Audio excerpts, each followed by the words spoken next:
في التقييم قالوا لي إن شغلي ممتاز وإن أدائي رائع، وبعدها بأسبوع لقيت الترقية راحت لحد تاني. طب أنا كده ناقصني إيه؟ أسأل مديري ولا الموضوع اتقفل وخلص خلاص؟ ده سؤال حلو جدا. بص، هنا في فرق ناس كتيرة ما بتاخدش بالها منه. إنك تكون ممتاز في شغلك الحالي مش معناه إنك الشخص اللي هياخد الترقية، صح؟ طب ليه الكلام ده؟ لأن التقييم غالبا بيقول أنت عملت شغلك الحالي إزاي، لكن الترقية بتسأل سؤال تاني خالص. هل إحنا الشركة شايفينك جاهز للترقية ولا لأ؟ يعني إيه الكلام ده؟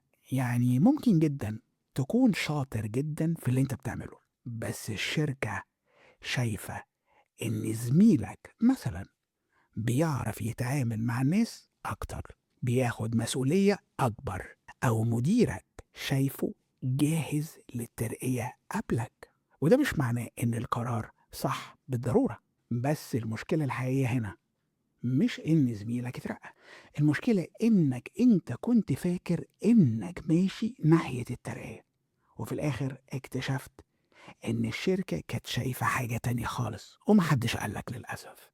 وده اللي أنا باحاول خلّيك تفهمه. طب أنا المفروض أعمل إيه؟ أول حاجة وأهم حاجة، ما تروحش تسأل ليه هو وأنا لأ.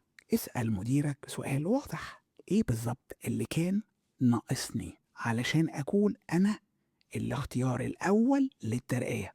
2، لو سمحت ما تقبلش إجابة عامة زي محتاج وقت أكتر، كمل زي ما أنت. قُل له ادّيني حاجتين أو 3 واضحين أنا لو اشتغلت عليهم أبقى جاهز للترقية اللي جاية. 3، اتفق معاه إمتى هترجعوا تتكلموا في الموضوع ده تاني، شهرين، 3، 6 مش مهم، المهم ما تفضلش شغال على وعد مفتوح مالوش وقت ولا شروط.